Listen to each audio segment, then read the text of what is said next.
Le vice-président américain Mike Pence est arrivé à la base militaire commune américano-polonaise dans la banlieue de Varsovie en compagnie du président polonais Andrzej Duda.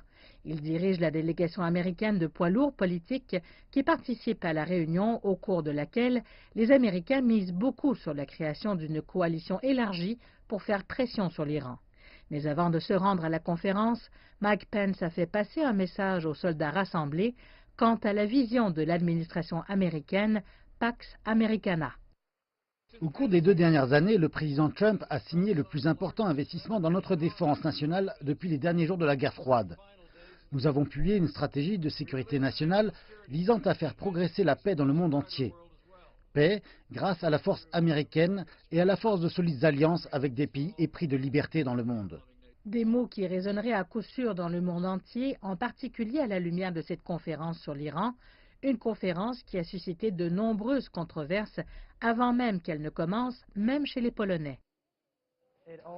Cela a également suscité une opposition à cette conférence, à tel point qu'à la veille de cette information, le vice-ministre des Affaires étrangères a été envoyé en Iran afin, disons, d'apaiser l'établissement iranien. Et l'Iran n'a pas gardé le silence sur le rassemblement à Varsovie.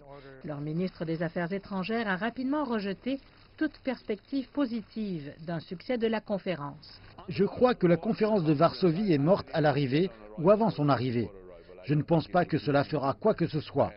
C'est une autre tentative des États-Unis de poursuivre leur obsession avec l'Iran, qui n'est pas justifiée.